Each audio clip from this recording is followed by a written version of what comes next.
Welcome everyone to Zoomed In Festival. My name's Luke O'Donovan, I'm the festival director. It's been great to see so many people tuning in, and we have something really special for you guys today. So we're introducing with Mass Collective, our co-curators for the day, the International Commission, and we have got a real treat for you here. We have got some of the biggest, best photographers across both sides of the Atlantic, and we're going to be weighing in on the differences in the architectural image culture, the American approach, the European approach, and what it's like for photographers that are working across these borders and getting their work out there on a really big scale. So I'd like to give a special introduction before we start to this guy. He shared our Instagram posts the other day. Ever since I felt like a drug dealer, my phone's been going off every single second with all these Instagram notifications. It's been great. And Mike, I think there's a generation of younger architectural photographers like myself who, you don't know what an architectural photographer is. You find out by watching a Mike Kelley architectural photography tutorial. So welcome. And so I'll give you a special welcome because of our media partner one of our partners throughout the festival is AP Almanac, which is something you've set up recently. So do you want to tell everyone a little bit about that? Hi guys, and thanks for tuning in. Glad to have you all here. As Luke said, Architectural Photography Almanac is basically a news hub for architectural photography. We regularly feature members of the community and share their work in interviews and sort of play-by-play features of how they shot certain projects. It basically was founded as a resource for inspiration and empowerment of freelance architectural photographers. And there's plenty of articles about the business of architectural photography and pricing and licensing and how to do in this crazy fringe corner situation where you're having a difficult time with a client. So the website is apalmanac.com, Architectural Photography Almanac. And if you could check it out, we'd appreciate it. And looking forward to having an awesome chat with you guys. So let's kick it off. Great. Well, yeah, thanks, Mike. And yeah, so everyone tuning in on the YouTube live, do leave comments. I'm going to be putting them to the panel at the end, and check out the rest of our program. We're on until Friday at zoomedinfestival.com. So I'm going to hand over now to Francesco and Henry from Mass Collective, who helped us curate this day to introduce the panel. And yeah, we've got some great speakers, so enjoy. Thanks, Luke. Yeah, first off, I'd like to introduce our London-based collective. Myself, Henry Woyd, and Francesco Russo are co-founders of the collective. We set up the group basically as a place where photographers can share their personal work, business advice, and also have a social space to share their work with each other. Yeah, we've got a really great panel here today, and I'm going to let Francesco introduce the topic that we're talking about today. Hello, everyone. Good afternoon or good morning, depending on where you are around the world. And we are really excited today to announce some very, very well-renowned photographers that are going to talk to us about what it means working internationally as architectural photographers. So we have from Denmark, Adam Mørk, great photographer based in Copenhagen.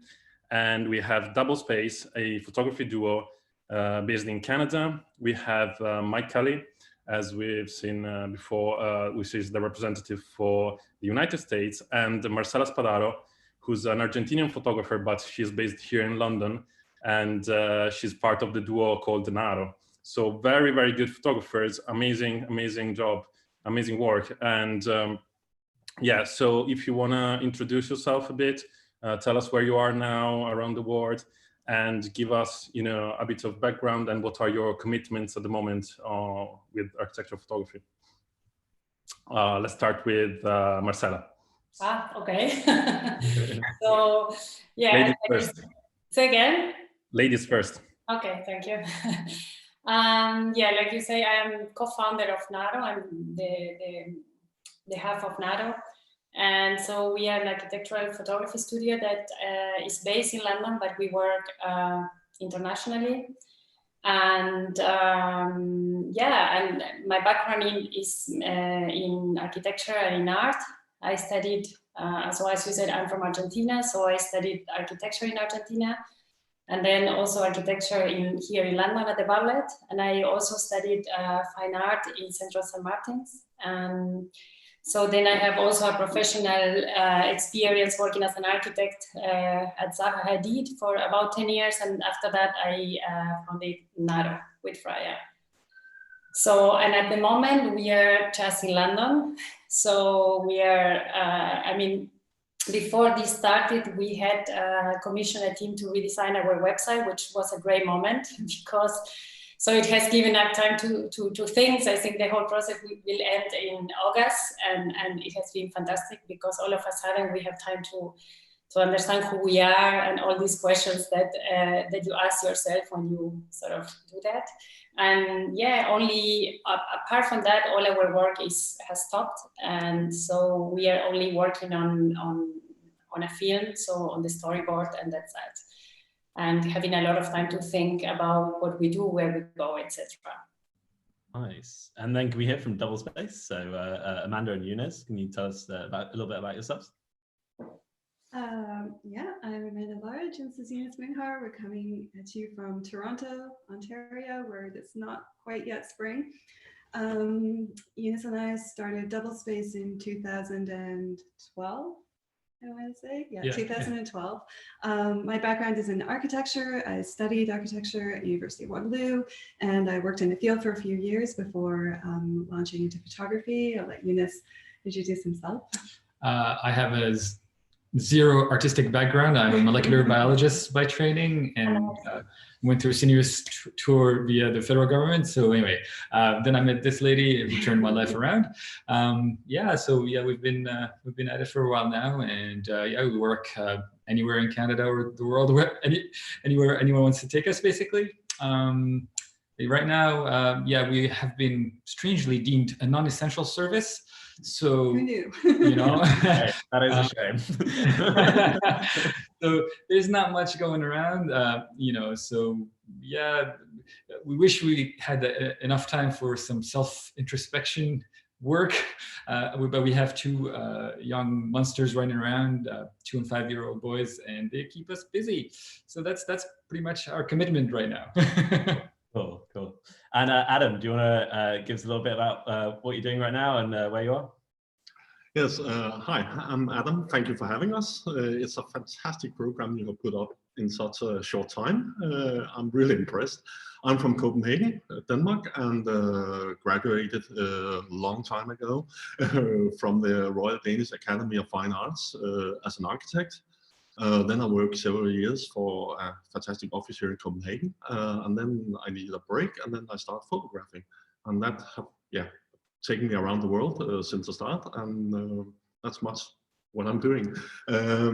Right now, we are start opening up the society in Denmark. I was supposed to be in Dallas right now these days, but enjoying the spring here in Copenhagen, and luckily enough, I have the hard drive full of images to process. So taking it easy, getting some more bike rides than I normally do, and so on. So far, so good. Nice, nice. And then Mike, yeah, it'd be great to hear about you, what you're up to.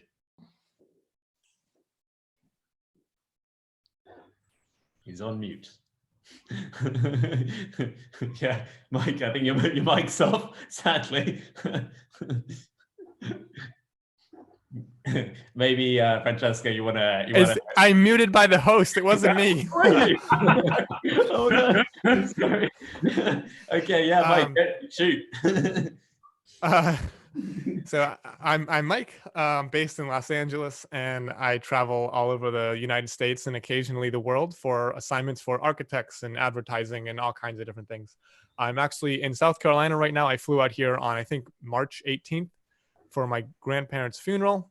And while I was in the air, Los Angeles went into a shelter-in-place order. And I said, well, I'm just going to hang out until that's lifted. So I've been here for about a month now, and I've co-opted my late grandfather's office and turned it into my office. And yeah, looking forward to getting back out there and taking some pictures. I'm going a little bit stir crazy, but hopefully, you know, we can get back to our normal routine soon. Yeah, fingers crossed. That would be good. But yeah, so I think that takes us on to our first question then. And I think, Mike, you can kick us off. How and at what point did you start working, getting international work, and your commitment to finding international work? I think my first international assignment was in 2014, but I had been sort of laying the bricks to pave that road for a few years prior. Now, I've always been a wanderlusty type. I grew up in a small little town and I could not wait to get out.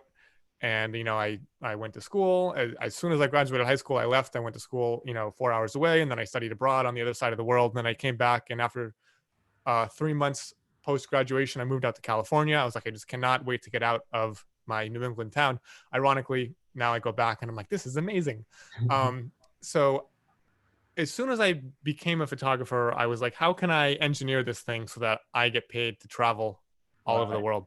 So I immediately started doing personal projects. The first big one I did was I went to Iceland, and this was back in 2011, 2012, before Iceland was kind of like this insane tourism destination that it is now.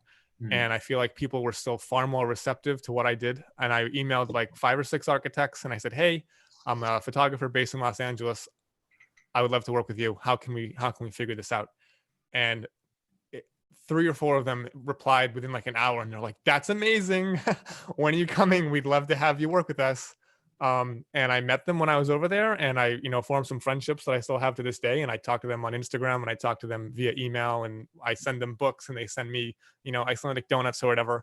And so that kind of was the first thing that I did. And then I kept doing all these personal projects, you know, with airfare being as cheap as it was. I could go stay in a hostel or whatever, and, you know, just shoot a building and then come home, whether it was New York or in Europe or anywhere.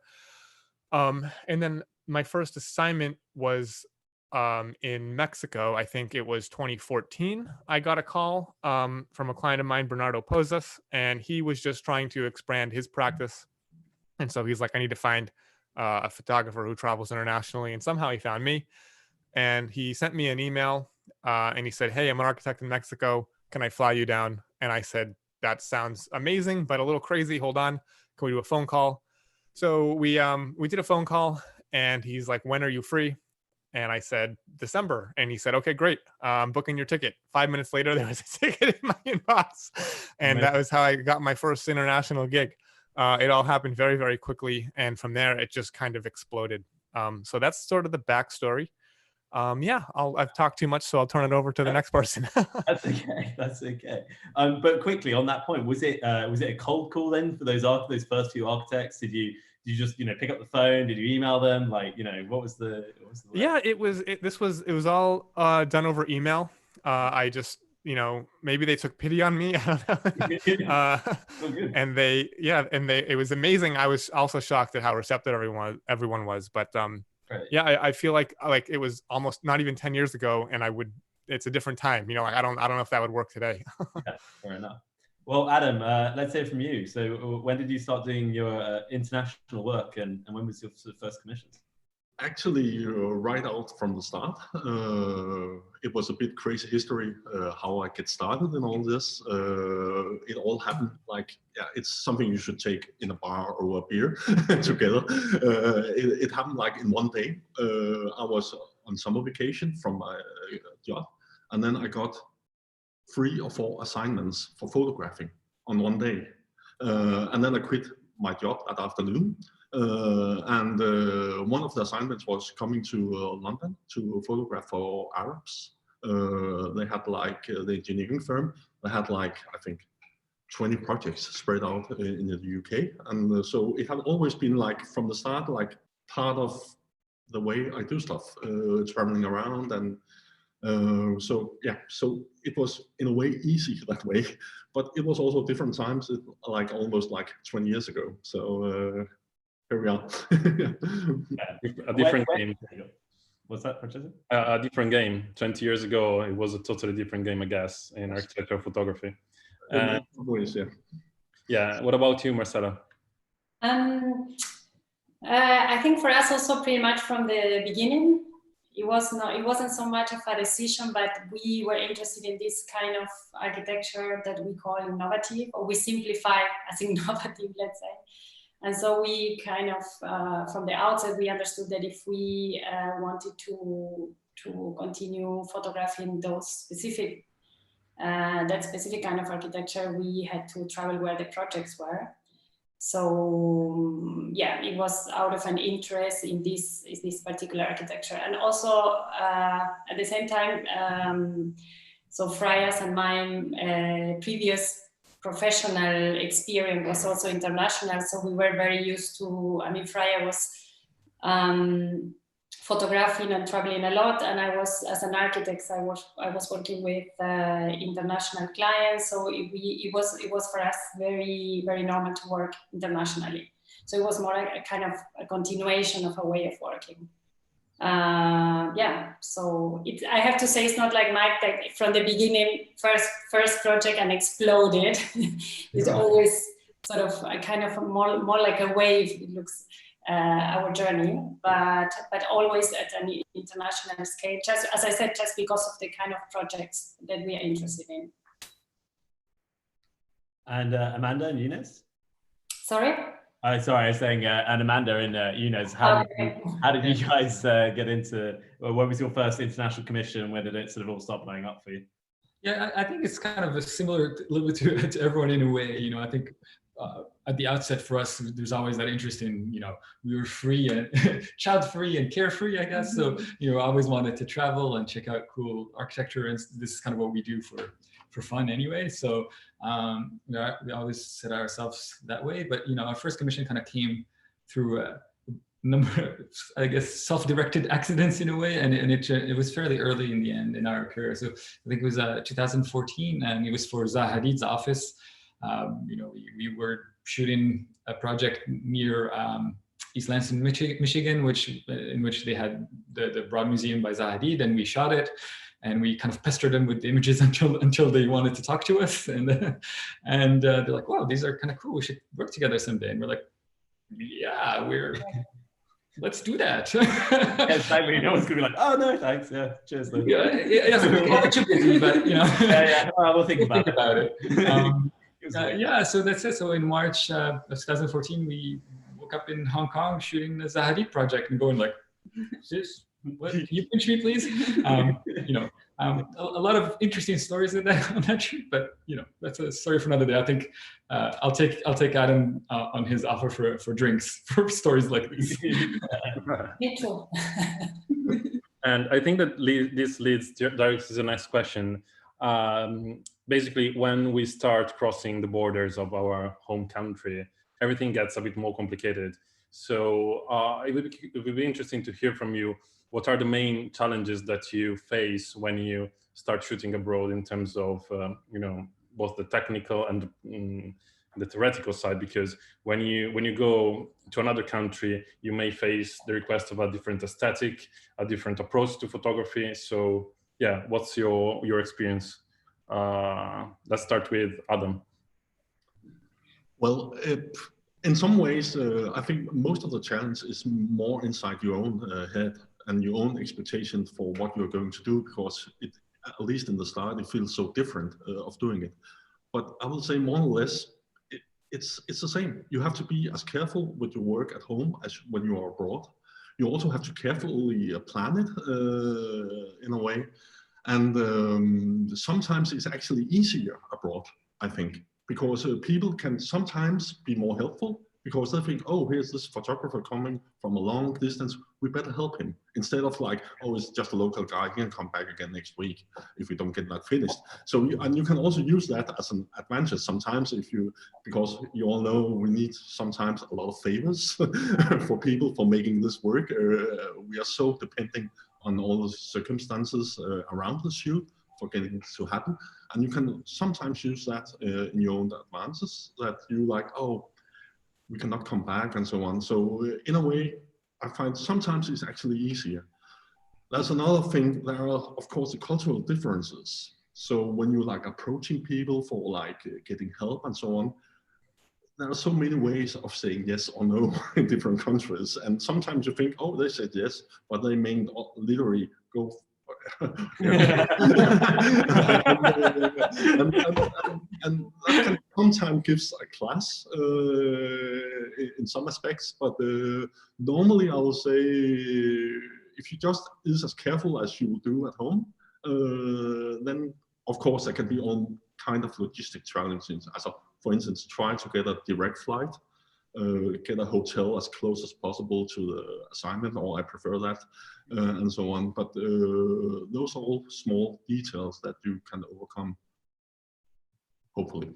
Most of the time, not always. And how about you, Mike? We had a little conversation before that was quite entertaining. So, what are some of the challenges you've had while working abroad? A little conversation. little tiny conversation about that. I mean, it's amazing and terrible at the same time. I feel like, and it just depends on the country. Like, I've worked in China. I don't know if any of you guys have worked in China, and the simplest things like uploading files turn into a nightmare of epic proportions because Dropbox doesn't work, WeTransfer doesn't work, Facebook doesn't work, Instagram doesn't work, Gmail doesn't work. You need to get a VPN to send the files, but the VPN access is spotty, and you have a client back in the States or wherever, and they're looking for results, and I'm like, I literally cannot communicate with you in any meaningful way. So that's, very frustrating. There's the whole jet lag aspect, which is always, difficult. And something that I always struggle with is I never am able, like when I go on a trip, like a personal trip, a vacation, I can spend a lot of time researching where I'm going and try to understand. But whenever I do these assignments, I just feel like it's like a surgical strike. It's like I'm in, I'm out. I didn't come away with any new cultural knowledge. I feel like an uninformed American idiot tourist who just went in and came out. But I just, there's so much other production stuff going on that I never feel like I'm able to, fully prepare as if I was going there as a tourist. And I always kind of hate that about working on assignment, is you can't come away from a trip like a better, I mean, like you learn a lot obviously, but you don't soak things up like you would as if you were, touristing, so to say. It's like you might fly halfway around the world for 3 days and then have to get on a plane and come back, and there's no time to really suck it up and soak it up. Sorry. You go, you stay at a business hotel, you shoot, you come home, and maybe you get 15 or 20 minutes with a lunch break. You get to talk to the client, or the client will take you to dinner, but it's not like we're seeing any sites or anything like that. So that's, difficult.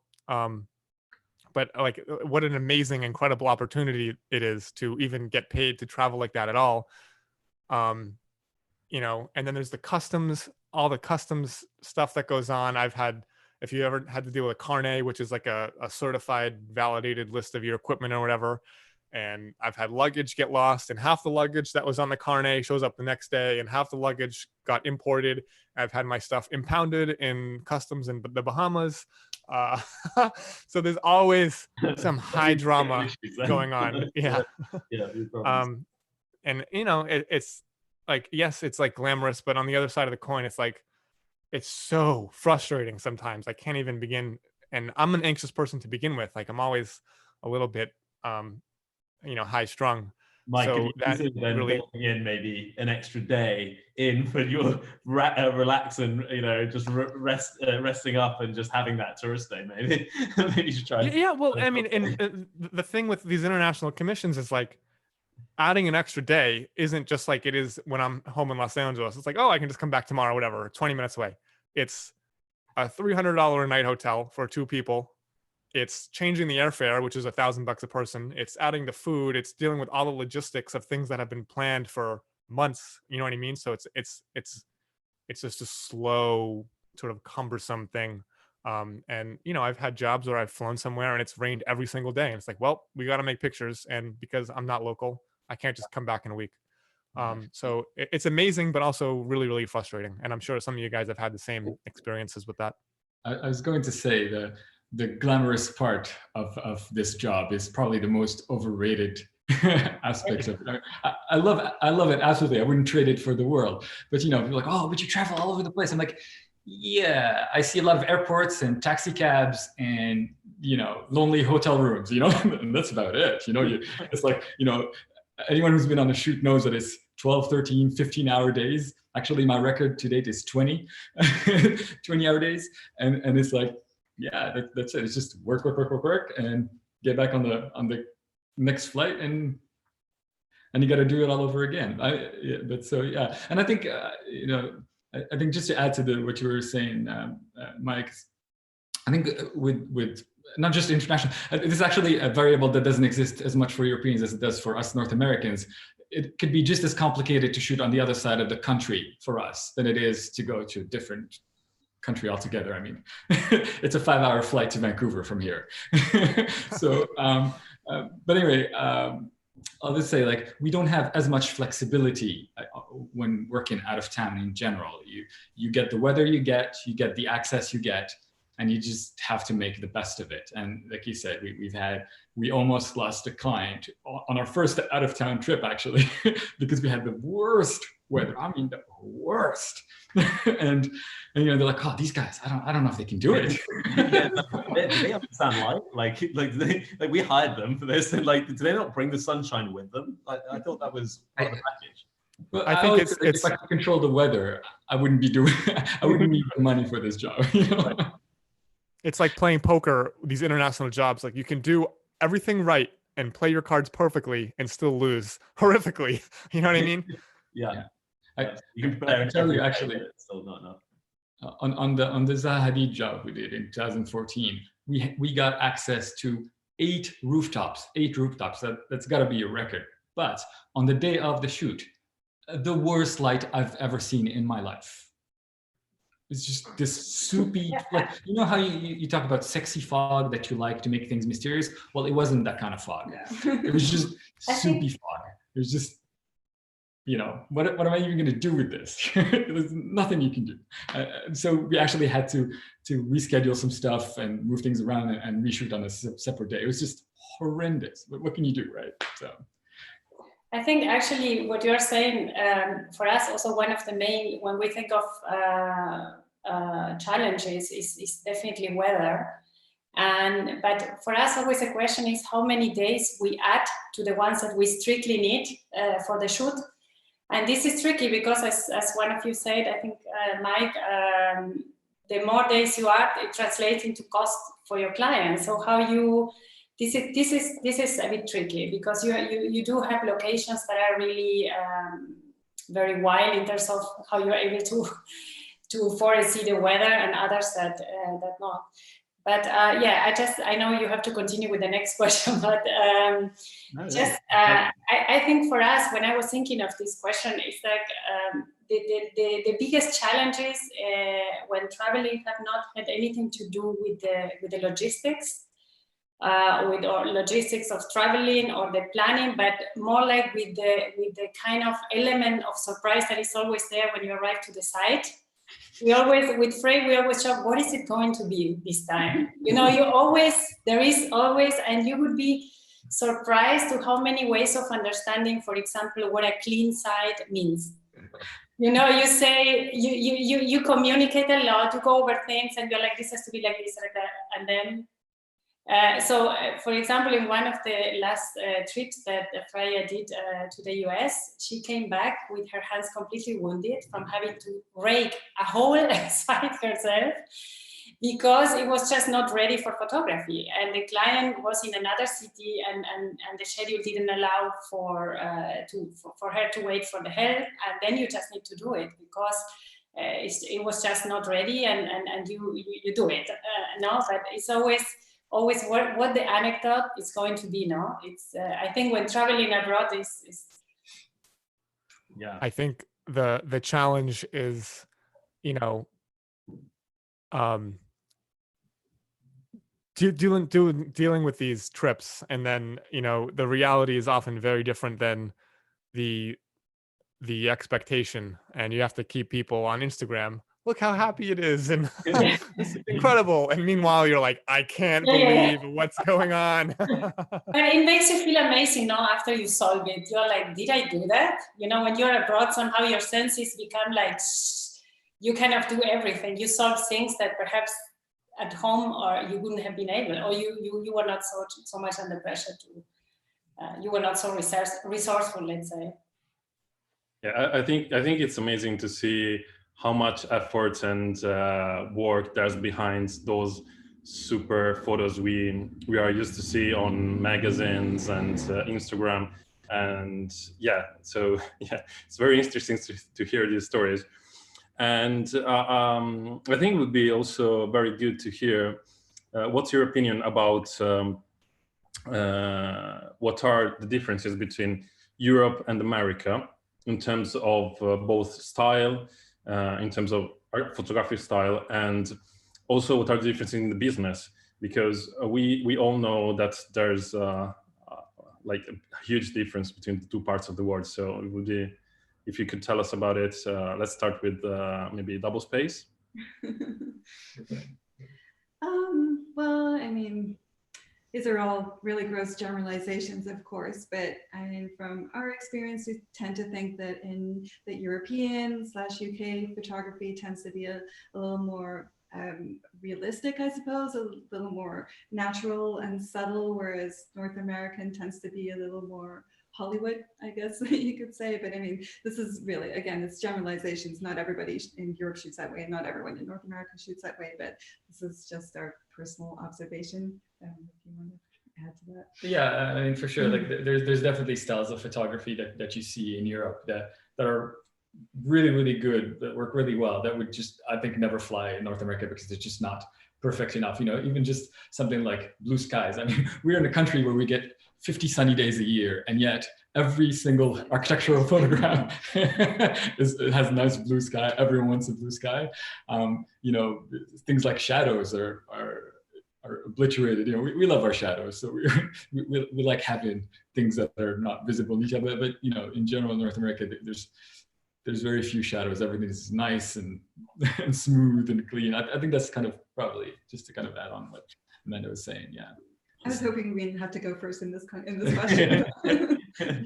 Mike, do you agree with that then? Do you think that's the way it is in North America versus Europe? Well, I think what's interesting is Canada is kind of like a blend of America and European in both style and business. Mm-hmm. I feel like there's an American, like there's the American way, you know, which is a little bit, the style is a bit louder and more colorful. The way we do business is a little bit more rambunctious and, you know, wacky over the head. And I feel like there's like a European refinement to both of those things. And Canada's kind of like stuck in the middle. They've got to appease both sides of the crowd. So I don't envy that position. Would you agree though that you have, you know, probably clients that want the American look and also the European way of doing things? I think we may be not as loud, for lack of a better word. Yeah. I don't mean it in negative ways. I think, you know, I think Hollywood is a good word. I don't know that there are expectations in style that are necessarily different. I think we do get lumped in with North America, with the US very often, but when I think really the differences are massive, at least from a business perspective, you know, smaller market, larger space, you know, even rates here, even the way business is done is not nearly the same. It's kind of somewhere in between Europe and the US for sure. I think style-wise, we definitely are more North American. I think to me, that's kind of very visible. The influences are very, very clear in the, you know, there's a lot more relationships between photographers, even if you look at social media, there's a lot more relationships within the North American circle than there are across the pond.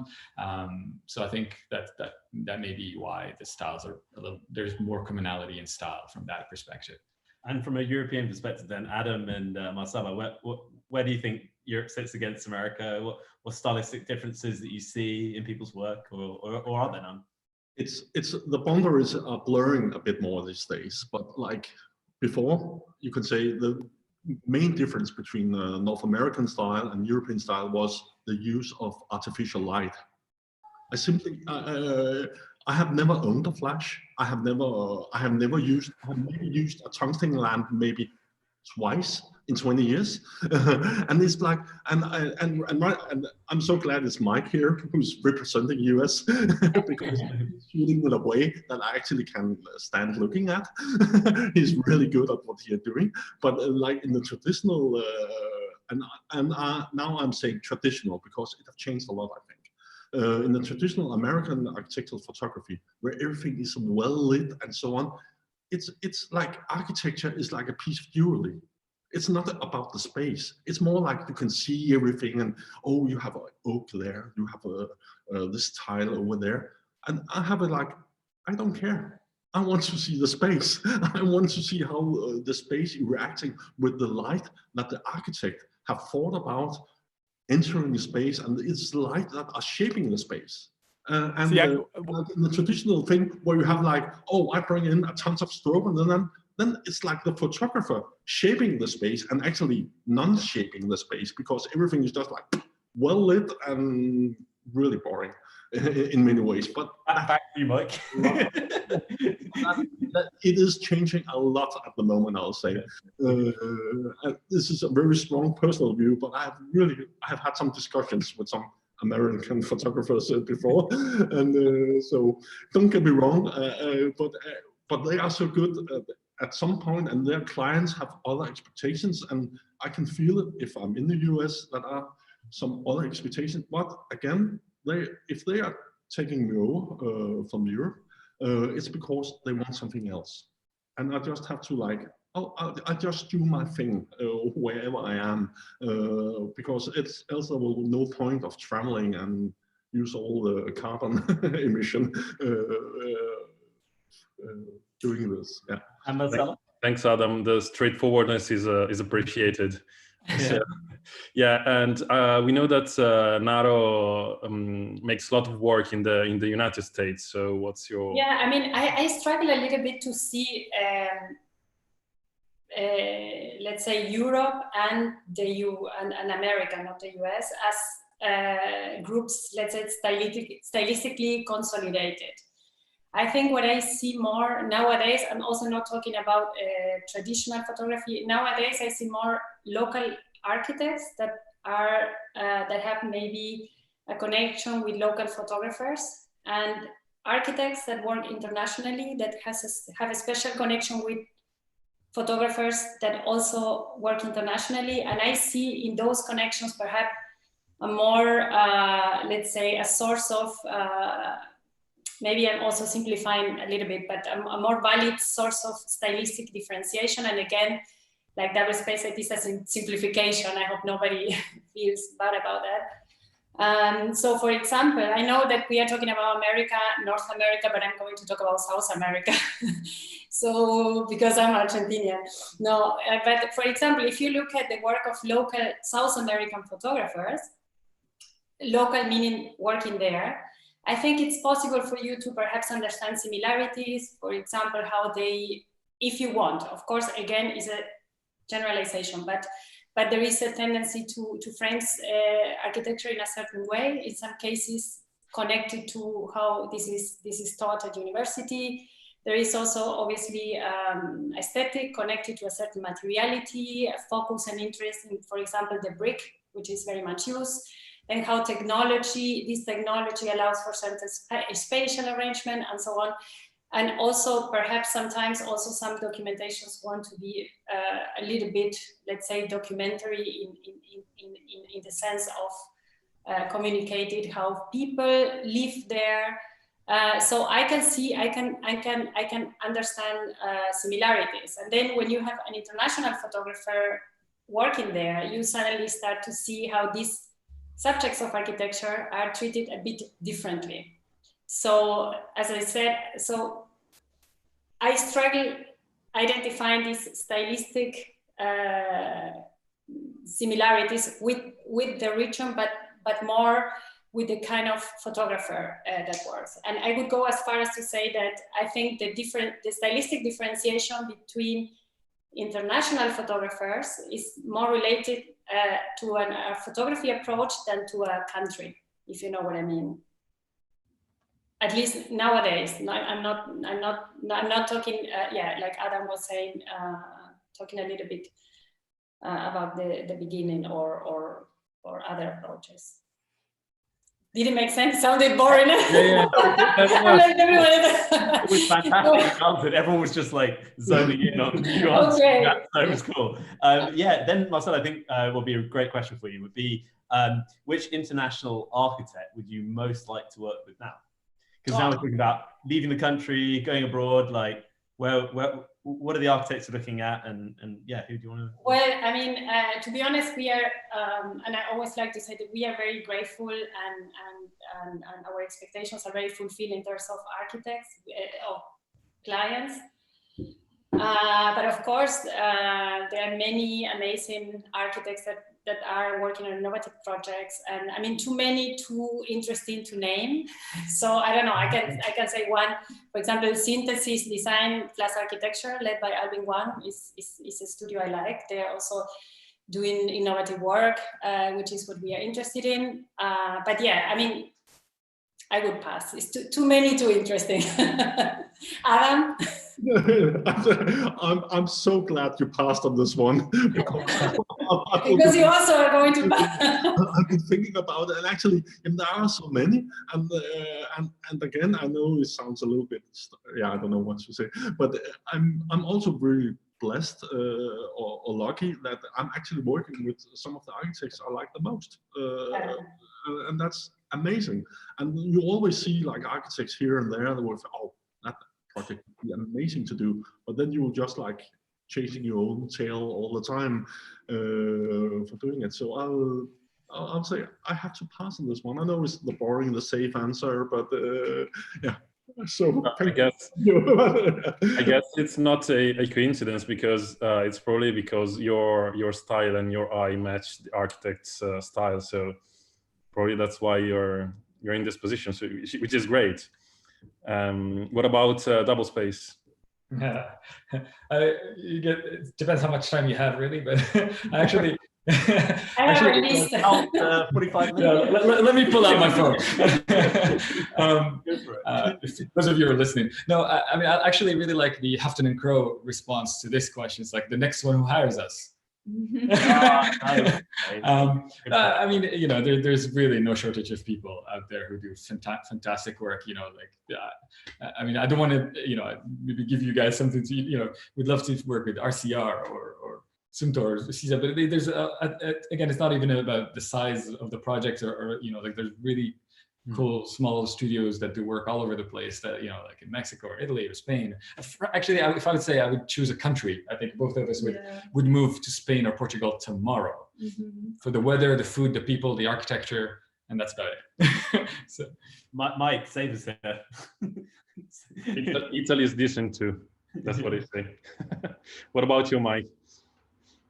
Well, I wanted to mention, I also feel like there's, with many architects in America, you know, an idea that the building that they finished is not the building that they designed.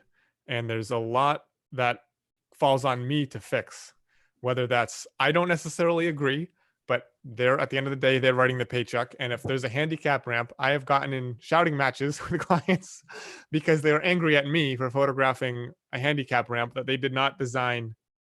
Whether they didn't design it elegantly or they didn't account for it, I'm not sure. But they want me to Photoshop it out, or the project has not yet completed and they want me to add light where there was supposed to be a light in their design, but the project got cost managed to the point where the light was removed. So I end up, you know, rigging up some lights and Photoshopping in a light to make everyone happy. And I don't know, I don't necessarily think that's like this American exceptionalism thing. I just think it's kind of a difference in like overall mindset, where it seems like, and I hope this doesn't, you know, bite me 5 years down the road, but it seems like there's more of an expectation that the design intent is more important than the finished product here in America. And it's like, well, I intended X, but got Y because micromanaging of cost or value engineering or whatever. So when you're doing the photos, can you please do ABC to make it look like I wanted? And that's something that I run into on 30 to 50% of the jobs. And I would say only the top 5% of architects, maybe this is true across the world, are the project that they envision is what ends up in reality. And so, you know, there's a lot of, and I don't know if the word is cheating or what you want to call it, but I feel like in some cases, especially when there is an advertising motive to the photos as well. Say I'm photographing a residential high-rise or a condo building, and there's a cost share between the architect and the ad agency and the interior designer. Well, we need to use these photos to sell, to get people to live here. That's the whole idea. But the architect also has a say, and the interior designer has a say. And so there's kind of like a push and pull that goes on. Well, we need to make it perfect for the advertising, but we have to keep it truthful enough for the architect and the designer. So it's this multi-party compromise that happens a lot. Fair. I think then going back to the point about which architects would you like to work for, I think we could kind of move on to the emerging markets that we're seeing, and where's the really innovative architecture in the world today? You know, is it in India, or is it in Africa? Like, and what's sort of your opinion on that? And where do you look for the next bit of architecture that's going to impress you? Me Adam? or Adam? Let's take Adam. Why not? Mike, we'll go on to you next. Well, Adam. Yeah. I think this is actually the amazing thing about this, the thing here in this day, how the architecture evolves. It's so quickly, and it's actually so worldwide at the moment, I think. I'm amazed on a daily basis to see projects coming from part of the world, so that we didn't expect to have that level of integrity, materiality, careness for light and for humans. And I'm still, actually, I think right now there's a lot of bad things architecture-wise going around in Asia, but also really good things. Also in, and I've never been there, in Latin America. I see all the time amazing projects there. There are still fantastic projects in Switzerland, Austria. They're just consistently coming out with amazing architecture. Here in Scandinavia, we're also doing quite well, I would say, especially a country as Norway. More and more fantastic projects are coming there, especially from the smaller scale offices right now in Scandinavia, young offices. It's such a thrill to work with them, and they are creating amazing stuff. And Marcella, you were talking about South America. So is that somewhere that you look for innovative architecture? No, actually, I go to the universities for innovative architecture. I love looking at the work of students, and I think this is for us like a pool of inspiration. So I love work from the SIAR, the ballet, AA. I think for us this is great, and we really follow this because you see a lot of very interesting ideas, and also of course young architects. I think I don't tend to look regionally, but more like I think they're everywhere. You will find people who are trying to think, trying to imagine future ways of living, and I think a lot of the time, and that's why we also document a lot of pavilions. These emerging architects, if you like, they test their ideas through pavilion projects, and so you can have some concerns about technology, materiality, space, and so on. But they are all really concerned with imagining how architecture will look in the future. So for me, young architects and students are the source of innovation, if you like, and that's where we look for where we look at when we look for that. That's really interesting. And then, so Doublespace, what about you guys? Where do you look? Well, actually, there's a bit of both answers. I think there's good stuff happening everywhere, for sure. I mean, with globalization, I think it's kind of hard to, again, all these ideas travel all over the place really fast. But so, you know, with what Marcella was saying, you know, I think looking into younger firms, that's really where a lot of it is happening too. They're kind of all willing to kind of question the status quo and try something new and something different. I think interestingly as well, and this is at least our experience with younger firm too, is that from a photographic point of view, they're also very open and receptive to collaboration. That conversation, yeah. Yeah, so that conversation becomes a lot more interesting from a creative point of view. I feel like a lot of the bigger firms, especially at the corporate level, you know, they have so many bosses to please and so many, you know, and a brand and you name it, and you know, and oftentimes you'll get a brief that is, you know, sort of Go ahead, Marcela. Can I tell you something? No, because I think I just thought something about that, which is whenever we talk with a young architect for the first time, and actually not just for the first time, they said, okay, how are we imagining that how the image of our project will look like? So how are we communicating it? So there is a lot of discussion about how the project will come across, and there is kind of mutual collaboration, mutual trust. It doesn't happen with larger firms most of the time, let's say. It's not that it never happened. And I think that's super nice, because it's very creative for both, for the architect and exactly.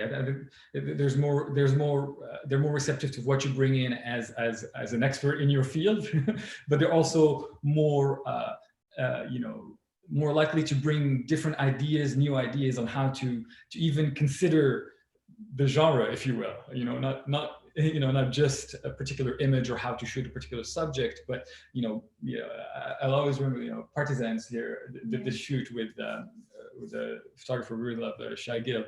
It was an office space, and it was like all parametrically designed stuff, and they basically brought in like a smoke machine and had a guy in a spacesuit, and it's an incredible shoot. I mean, it's unreal. The images are, to me, so memorable.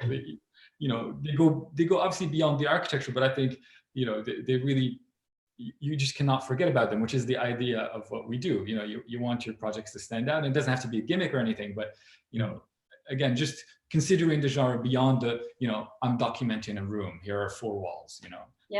And young firms are a lot more open to that. Sorry. No, go ahead. No, just a last thing, like on that note, and I don't say anything else, but on that note, one of our clients, and probably if they are watching us, he will know. He says, Marcela, from the US, he said, Marcela, our images need to become more edgy. And I'm like, okay, I felt very old all of a sudden. I'm like, but I'm thinking all the time. I'm like, more edge. And it was super interesting because, you say, okay, we need to change. I came back and I'm like, another game. We need to change it all. We need to think about it all again. Yeah, sorry. I mean, it's great from a craft perspective to just not go in on a shoot and just kind of go through your emotions. That's kind of, it's kind of the death knell for anyone. Like, I don't want to be going to shoots and knowing exactly where I'm going to put my camera, what lens I'm going to be using. But to have that ability to question yourself and refresh the view, I think it's phenomenal. Yeah, so it's great. That's kind of why, I've been declining the Scout lately, is because when you get locked into, I know that we're drifting here, but when you get locked into this preset list of 10 compositions, and everyone's like, we must do this, but then such a great idea organically happens on the day, you lose that because you're locked into this rigid sort of list of photographs that you have to make. And I did see that spacesuit fog shoot that you're talking about. I was like, that is the most brilliant thing ever. Why can't I think of that? I need to drink more or smoke more or something. Amazing. You're absolutely right, because I think a brief, like a long brief, can kill like everything. And I love to work without a brief. I normally work without a brief if I can help it. But I always love to have a conversation with the architect. Have a conversation about the architecture, not about the images, but about the architecture, and then try to, in a way, make my own brief. And that's also why when you're scouting, I really hate it sometimes when you have a scouting and you're standing there with your iPhone and everything is just magic in front of you, and then you come back and have to recreate that, and then it's just like, oh no, where's that light? Where's those person playing over there, not there anymore, and so on. So in a way, I love to just come out to the site with, like, in an open mind, with the discussion about the architecture behind me, and not like a brief where you have to stand there, you have to be there, and then we want that or that, and just so that's the way I like to approach it. And I can hear it also. It creates better images, I think, hopefully, in the end, maybe. Just to add to that, it's kind of very interesting, this conversation we have. This is why we actually love having our clients on the shoots, to have that discussion. And one of the things we always say is like, don't tell me what shot you want. that's my job. You know, I feel like it's tell me what you want a picture of, but not how you want me to do it. Well, tell me what you want to say, right? Because it is my job to figure out what's the best way to say it. I hope that's why you hire me, right? So that's kind of, so we like scouting to have an idea of what is. We actually never do preset compositions because there's always too much room for things to change on shoot day, and I never want to be bound. You know, you get an hour or 2 or 3 even with a space. You can't quite get all of it. I think in an ideal world, I'd get 4 or 5 days per shoot just to kind of. I would sit around for a day and just watch the light hit it, because you need to feel the space, right? Because otherwise you're just going to do run-of-the-mill generic images. I know we're veering way off the International Commission here. Yeah, carry on, please. That's very interesting. Yeah. I guess the idea is to really give the architecture all the space to speak and to express itself, and it's not and just putting your 24 on and sort of doing the generic image just doesn't do anyone justice. Neither you as a photographer from a creative perspective, nor your client from making, saying what's special about their place, so. Here, that's a key point here that you are talking about most of the, and that is actually time. It's like Mike, who have the feeling that we already have, when you're out there and everybody think, oh, you're out there shooting here and there, you see the way from the hotel to the project, back again, then the airport, and then home. That is not working. And it's also, you have to insist, or try to insist, I know it's really difficult, to get more time. I use a lot of time on the project if I get the chance. Actually, what you're saying, like enjoying the whole light in the project for a whole day, maybe doing images while you're doing it, but not running around and doing like what you think you need to do in that day.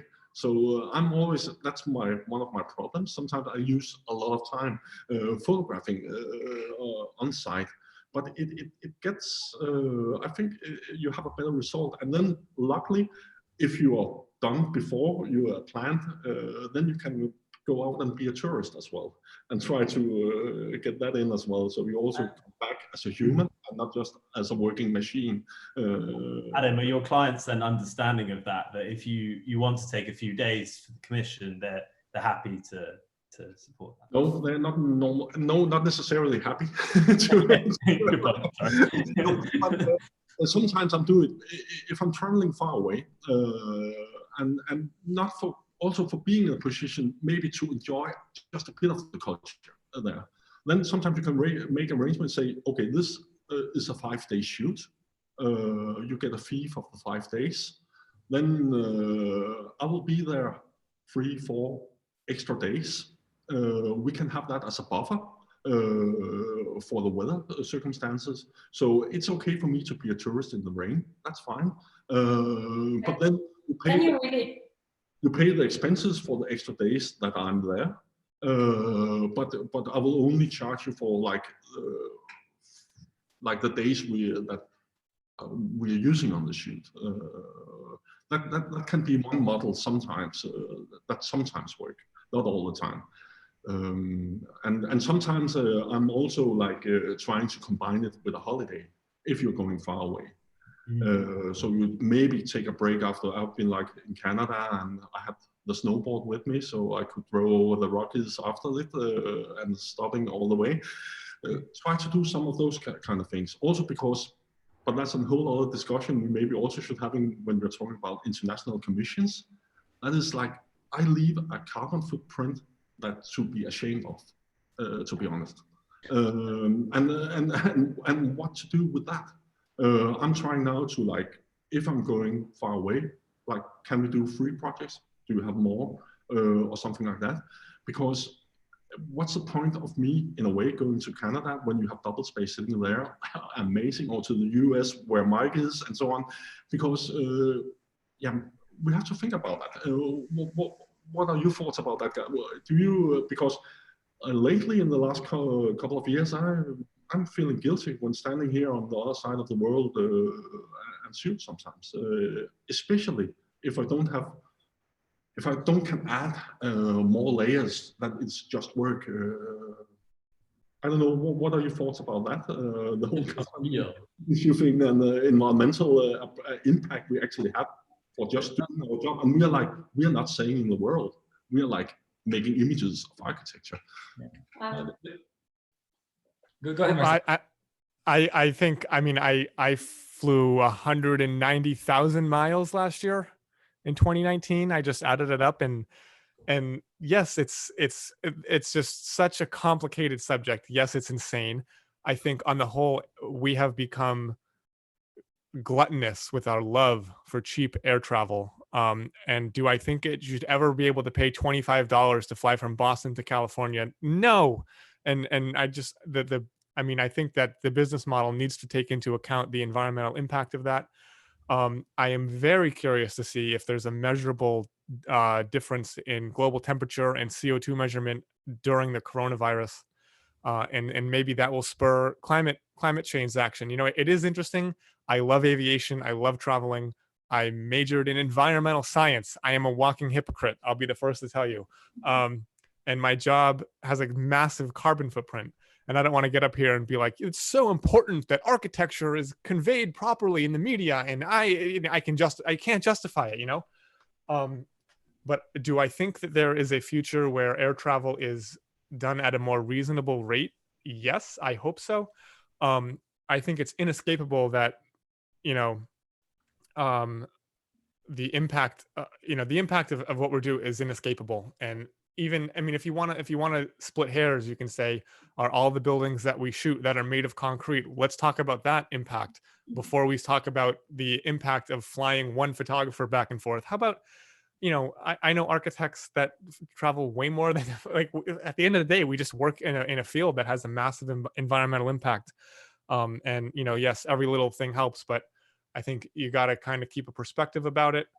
And it's just such a complicated, when you get into this, you stare into the abyss. It is such a deep, complicated issue. You know, I think what I'm most interested in seeing is how coronavirus impacts business travel. Does Zoom replace on-site meetings? Do clients rely on, you know, internet chat versus being on site? Is it really necessary to fly 10 architects out to solve a design problem that could be handled by one guy? Like I said, I think we got a little greedy, a little too comfortable, and we're all getting a massive reality check right now. Yeah, that's my, I mean, you know, and I'll be interested to see how much of it continues going forward. So thank you very much for this. This was very, very interesting. And since we're talking about the practical side of architectural photography, there's another side of our business that is a tough one, and it would be interesting to see what are the differences when you go abroad. And I'm talking about licensing. And we all know that it's a very important side of photography business. So do you see differences when you go to other countries, or you use a flat model that works everywhere? How do you deal with this? Doublespace? Can I just ask you to clarify, when you mean licensing, when you say licensing, you mean post-shoot licensing of images to third parties, or you mean just rates of commission photography? Yeah, in general, like, do you have different ways of, you know, dealing with the clients in terms of usage, or I'm talking both prior the shoots and after the shoot. Okay. Do you use a flat model, or you change depending on the country you work with? No, I mean, essentially it is a flat model regardless, for the most part. I mean, I don't want to, you know, say that it's all set in stone and there's no, you know, no leeway in anything, but generally we use sort of the same. I think it's more that we quote per project and what the project entails and what the usage is going to be for that than where the project is located per se. So it isn't that our fees are always the same all the time, but it's that we're quoting per project, and we tend to, but it's sort of, well, our fees, we don't differentiate so much between. Yeah, well, our fees are based on our cost of living and cost of doing business here. And that does not change if we work abroad. So and also, as Adam alluded to earlier, if someone is asking you to come from overseas or internationally, then clearly they have different expectations in mind for you know that there's a cost associated with that, not necessarily with fees, but with all of the costs involved in it. So that makes sense. Makes sense. But like, for example, in my experience, I had, for example, a client in India who was basically asking for full purchase of all the rights, copyright and everything. and that's something that doesn't exist here in Europe, for example. So if you have like to deal with these kind of things, how would you do? Well, I mean, you have to be realistic in certain aspects, you know, like, I mean, ultimately, whether you give rights or not in certain countries, if copyright protection doesn't exist, well, in practical terms, it's not, you don't have a recourse. So you can, you know, take what you will from that. I mean, we still only give our standard license, you know, whether we actually go out and enforce it, that's, again, case specific, and you know, I don't know that you can really have a generalization on that point. It's always a conversation with what the client needs and what their usage is going to be. But I mean, when we're first approached, we quote for the project what we would hear, basically, because for one thing, even if you wanted to adjust your rates for another country, I mean, it isn't always evident what those rates would be. There isn't some sort of database where you can look up what the going rate for a day rate is in, I don't know, Dakar, right? So you're always sort of second guessing how you would adjust your prices for there. So it's a conversation with your client about what they need and what they're, yeah. And I guess this is a great opportunity for Mike to jump in to, well, tell us about his experience, but also to talk about this survey that he's doing with the AP Almanac, which is strictly related to this. Yeah, well, I think it is license. I mean, just the concept of ownership of images changes depending on what country you're in. And what we're doing, I have started an initiative.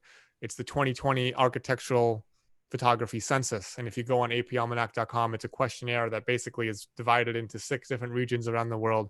And it has questions covering everything from licensing and copyright and, you know, what kind of fees you charge and what kind of office you run and who you hire and that sort of thing. And we're just trying to get a pulse of the industry and see, you know, what kind of topics people want to hear about. Because in America, I hear over and over and over, I want to hear more about licensing. But then I get someone from Vietnam who says, how do I, and I have no idea how to help you, you know what I mean? And it's interesting, it gets crazy when I work in countries, you know, like China or Mexico, where the intellectual property, I wouldn't even know where to begin to start to untangle that. And so is it difficult to have different, I mean, I don't have specific policies, that say if you're in Mexico, you can't license your photos to South America or whatever like that. It's basically like I'll try to get a cost share going ahead of time. So if there's 4 people who want photos, then they can all, but there's no hope of managing that from another country, because what are you going to do? Send a lawyer after them from New York to go down to Brazil and be like,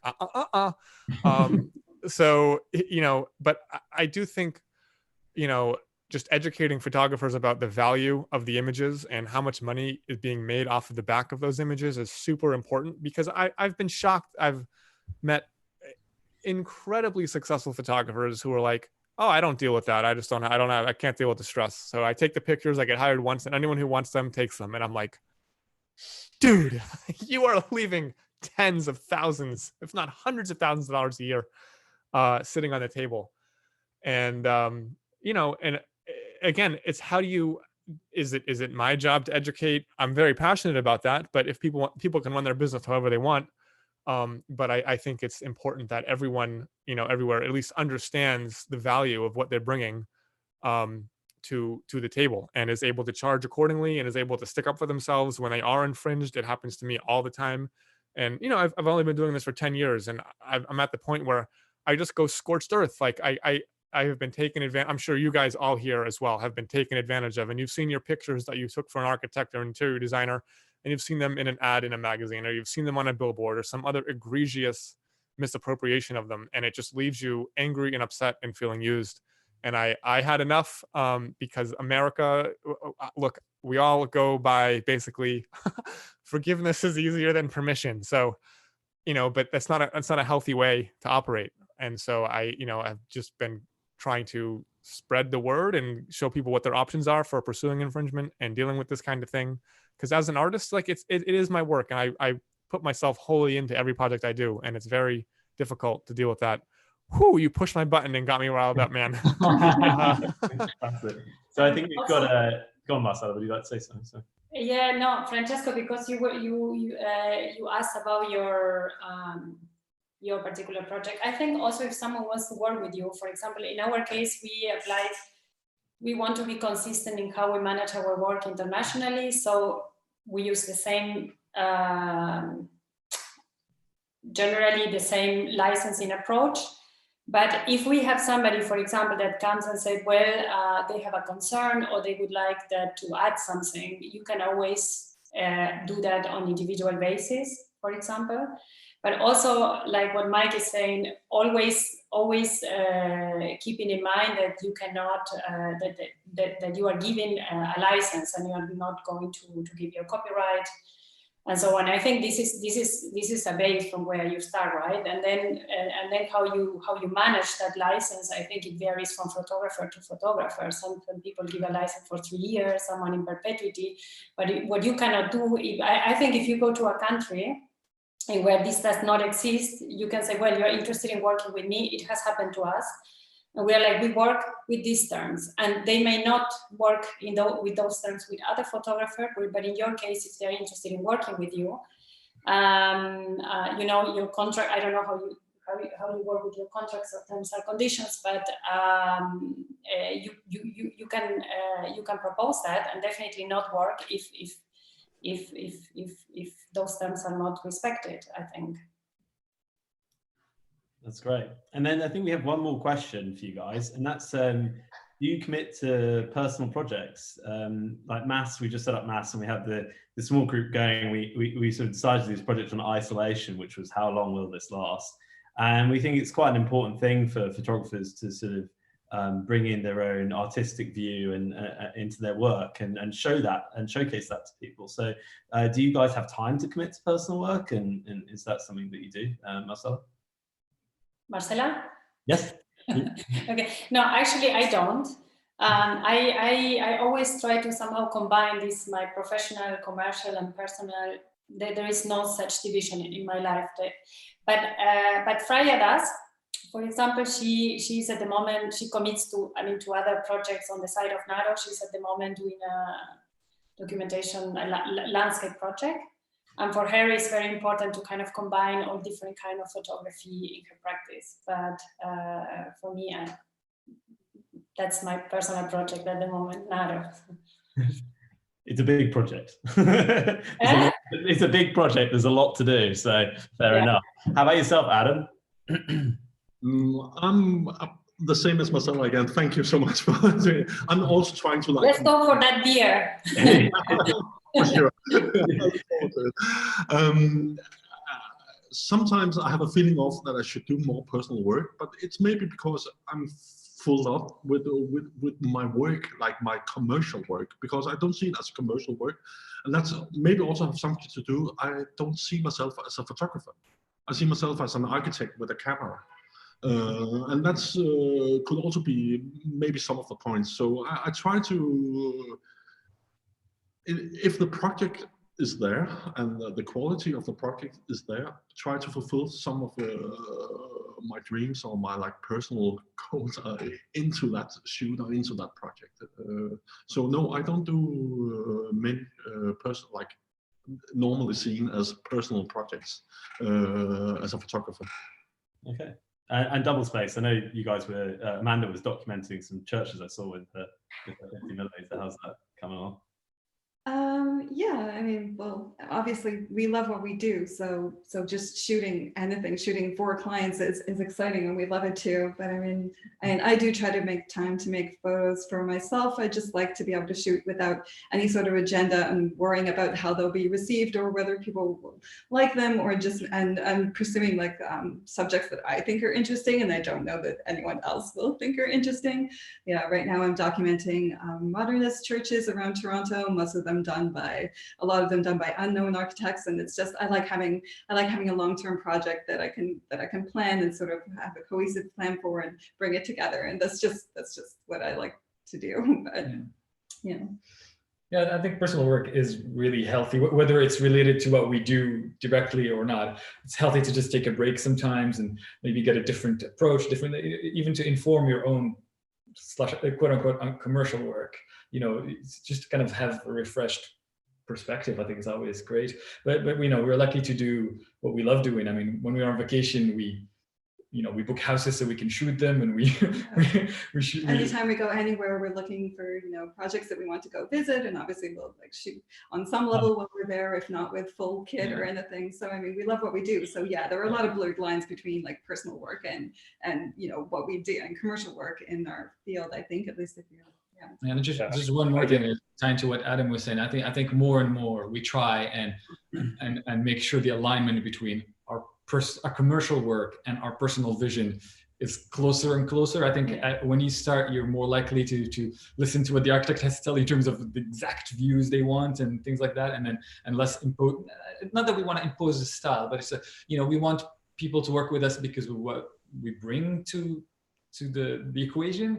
And so we want them to like our images, but we want to make the images that we like, because that's sort of I think everyone is happy that way. Going back to what we were all talking earlier about collaborating with our clients and being more of a collaborative effort, and you know, having, you know, your own creative input. So yeah, so then your work and your fun part become like even, I mean, they already are pretty, this is pretty good alignment, but we want to make that alignment as close as we can.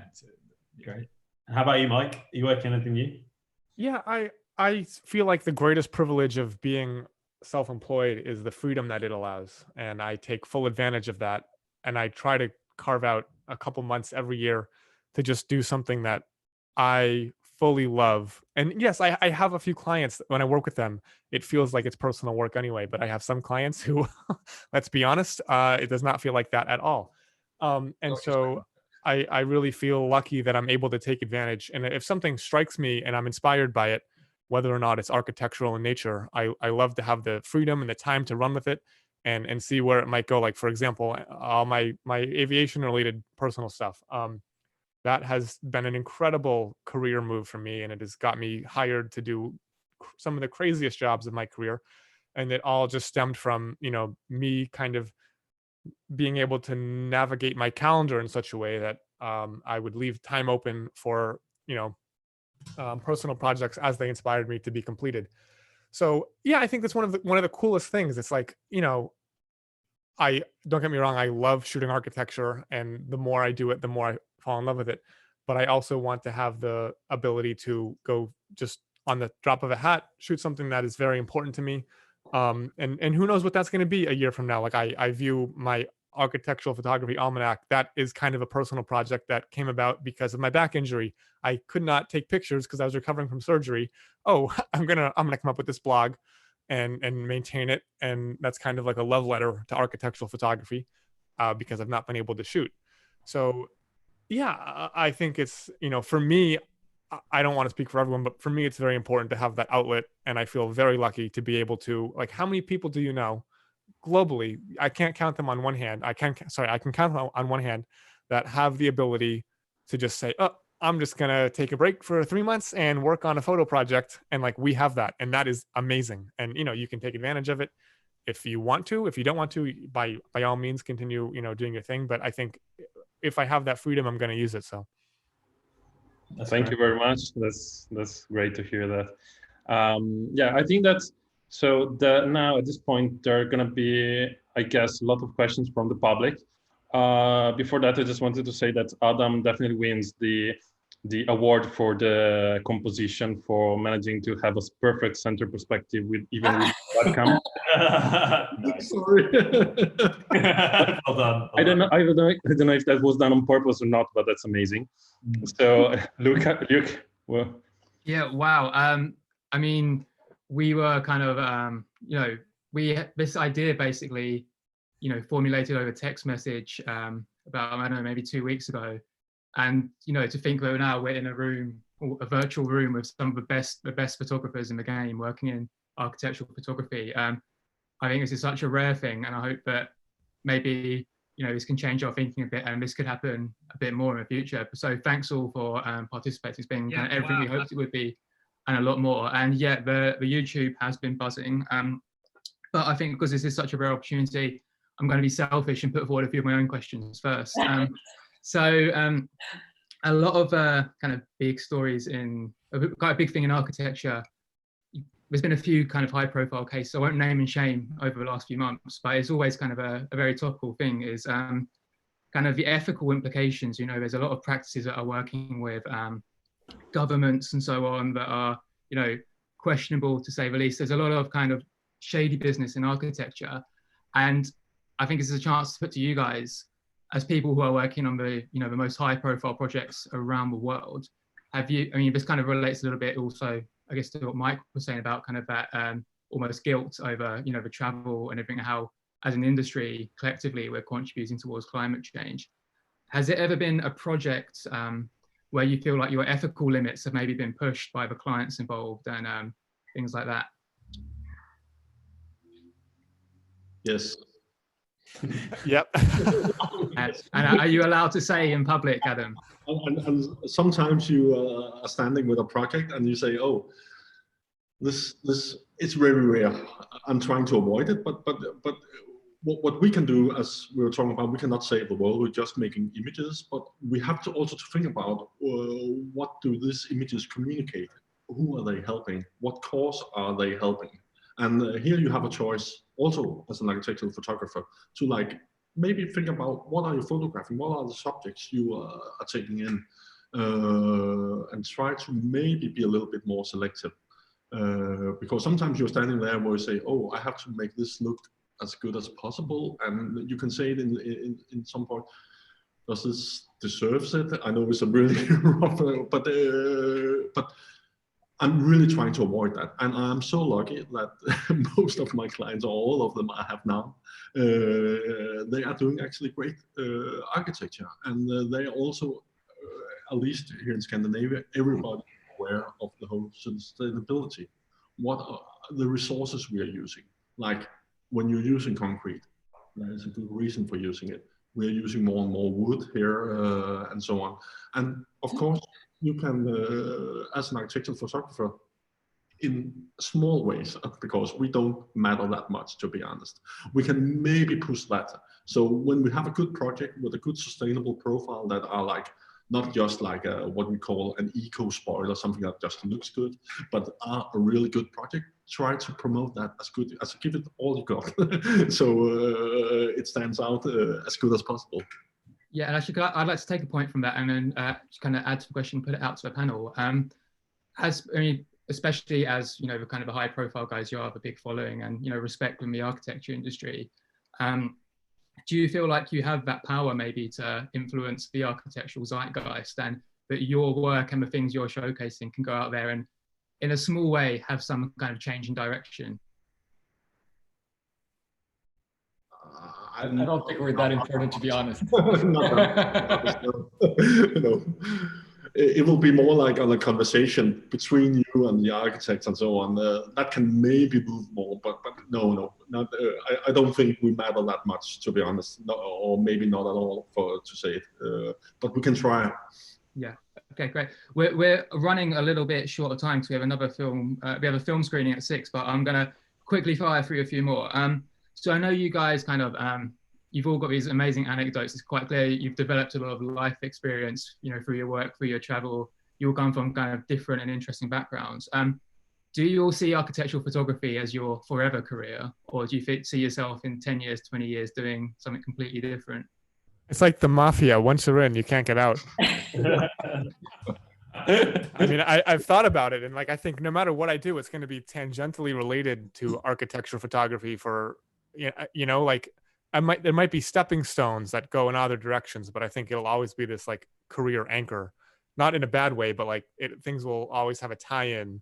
I mean, like I said, I don't really see how, knowing how much I love it and how much it's done for me, I can't see myself ever completely abandoning it. And it would be incredible to be 70, 80 years old and look back at a career, like look at Julius Shulman or something. And if the way he, you know, handled himself throughout his career was absolutely incredible, and the body of work he created was so inspiring. I would love to be able to do something similar to that. So yeah. Our inner motto is failure is not an option, because we just can't see ourselves doing anything else. Yeah. What about you, Marcella? Yeah, in my case, I'm not sure. If you asked me 5 years ago, I could have said, no, forever, architecture. But I don't know, I can also, I mean, I love, as I was saying before, it's my personal project. And at the moment, I love what I do. There's no distinction between work and private life and personal life in that sense. But I can imagine having a restaurant or, you know, bringing all I come just with the pictures on the wall. I've met along the way and cooking for everyone. And I don't know. I have to say, I tell you in 5 years or 10, maybe we talk again. Okay, cool. Now going to a few of the YouTube comments and try and keep it quick on these ones. So I guess you all have kind of shots you're known for, and I guess your own personal favorites and so on. But are there shots that you've missed within your career? Is there one kind of a shot that you regret you haven't taken, or a shoot you turned down, or something, kind of a moment that you saw and you didn't capture it right? Is there a missed image? If there is, I don't want to know about it. It would haunt me. Oh yes, I tried once back when I was shooting films. We always shoot Polaroids, and the Polaroids were lying on the table the next day at the architect's office, and everybody was like, "Oh, this image, we're really looking forward to get that developed and processed." And it was like, yeah, that's the one I didn't make because I thought it looked bad on the Polaroid. So yes, I tried that. And because you took the Polaroid and looked at the motif and do like an A and B comparison, and it didn't get the emotion that I wanted. But actually the image was really good. So from after that day, back in the days when we used Polaroids, I always turned the back to the motif and looked at the Polaroid there to see, does this work as an image? And I do the same more or less with the camera. Don't try to make an A and B. See if the image is strong, and do it. It happened to me something, maybe it's not exactly that, but I didn't have, you know, your hero image on the project, the one that you feel kind of, you're very proud of. And I came from actually in the US, but I don't say when because I don't want my clients to know. But I was in the taxi coming back from the airport in London, very happy with my documentation. I thought, I have a beautiful story. And then I thought, I don't have a hero image. I don't know if this happened to you, but I'm like, I'm going in my mind through the images, and I'm thinking, and I remember calling Freya from the taxi, and she's like, calm down. I'm like, I think I didn't get a hero image, and I think you kind of know when you take it that this will be the image, no? But yeah, I think since then I thought I will always check before taking the train, the plane. And yeah, another one. So it's been quite hard to pick out questions from the comments because it's just absolutely been buzzing with debate about sexy fog after your conversation earlier about weather. But yeah, I guess a kind of a final one, which is quite a nice one for us to end on. Just really short and snappy answers. If each of you can answer this, your one key piece of advice for the young photographers out there that are just starting in architectural photography. I guess, yeah, what's the tip you could have given yourself when you were just starting out? Be yourself. Do who you are. Don't try to be someone else. Work the way you work. Get the clients you want to get. Don't worry about anyone else. Shoot the work you'd like to be hired for. Like, take photos that you would like to be hired for yourself. And yeah. Completely agree with those guys. You can't. No one's gonna hire you because you can imitate someone else. They're gonna hire you because they want you to be you. And don't sleep on your copyright registration. That's my second piece of advice for those who are able to, you know, enforce and be aware of their own copyright standing. Yeah, for me, also very similar. I would just try to understand what kind of architecture you want to shoot. If you shoot everything, it would be a bit difficult. I'll just be aware of the light. That's on top of everything, because yeah, what you have said is absolutely right with being yourself, and this is really hard, I think, sometimes to be yourself in this industry, but be aware of the light. That will be my advice. I think be yourself and be aware of the light. It's some nice, not photography advice, but some nice life advice to leave us on here. So yeah, I think this has been really special. So thank you all for being a part of this. Just before we go, I'd like to show you a bit more of what we're doing. So again, for you, those guys that are just tuning in a bit later, I'm Luke O'Donovan, the festival director of Zoomed In. And Zoomed In is a festival of architectural photography taking place online, given the current situation. And yeah, we've got loads on this week. So I'm going to take you quickly to our website, which is zoomedinfestival.com. And you'll see, so if you go to our homepage, we have, you know, our live program of events going right through to Friday. We have loads on every day. I mean, we're doing about 6 hours of content today. So it's all going to be, you know, the vast majority of it is going to be up on YouTube in the archive. So it'll have a life of its own there as well. So we've got loads going on there. We have our curated image gallery put together by guys at Mass Collective, of what some of their photographers have been up to lately. On our Instagram as well, at Zoomed In Festival, we're running an open call to contribute to this tomorrow. So put in your images today, and Jim Stevenson and Laura Mark will be picking those out. And then also another objective of this festival is not just about you know, sharing our architectural images and culture and stories and experiences. It's about doing something positive in what's a very difficult time for a lot of people right now. So we're raising funds throughout a festival for the Trussell Trust, which is a charity which supports food banks in the UK. And as part of that, we're doing an affordable print sale. And this is just, it's a ridiculous, very rare opportunity to get images. So from some of the guys we've got on panel today, all of the guys on the panel today, and lots of other contributors throughout the festival. I'm uploading more. It's been a hectic week.